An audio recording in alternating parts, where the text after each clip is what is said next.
Mitä sä duunaat? Minä yritän murtautua puustiselle. Siellä on patterissa jotain vikaa, vesi valuu meille alakertaan. Tässähän on mieheni Seppo. Seppo Taalasmaa. Sä tulet tikkaa tästä kympillä, mä oon aivan varmissa. Tervetuloa tulevaisuuteen.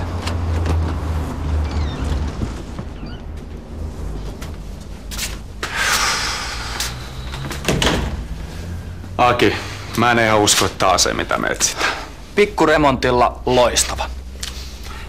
Tohon baaritiski, tonne narikka. Käytä mielikuvitustas.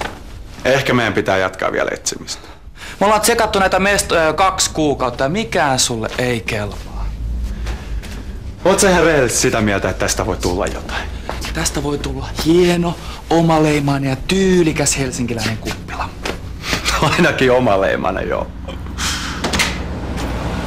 Anteeksi, että mä oon myöhässä. Katja! Tässä on Aki, Katja. Katja on mun työkaveri. Se on suunnitteluosastolta, sisustussuunnittelija. Moi. Moi. Hauska tutustua ja tervetuloa meidän kahvilaan.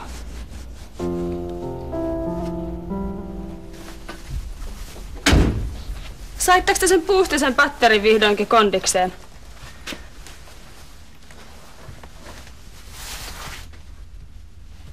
Äiti, onko jotain tapahtunut?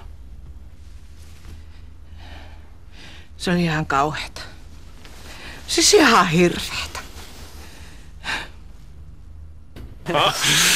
Tulipa kummallinen olo, kun ovella tuli vastaan 2 miestä ja kantoi ruumista paareilla. Se oli rouva Puustinen.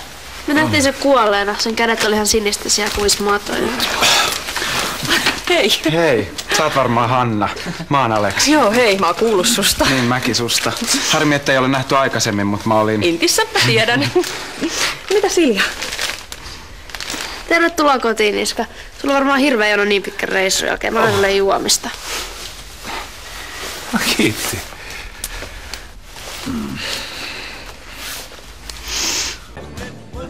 Joku tämmönen baaritien pitäisi perustaa eikä mitään rähjästä murjua. Äläs nyt. Sä designaat ja mä toteutan. Yhdessä me saatais Sikalastakin vaikka palatsia aikaiseksi. Sä oot ammattilainen, sulla on visioita ja ideoita. Tajutko miten paljon sitä duunia tulisi loppujen lopuksi olemaan? 562 ja 30. Missä mun lompakko? Minä maksan. No olipa todella hauskaa. Älä nyt leikistä sukut. Tää oli vaan tämmönen meidän tempo. Niin, mut siihen Teppu kuuluu, että se tehdään loppuun asti eikä maamoilla kesken. Mä oon ollut ihan tavallinen loma.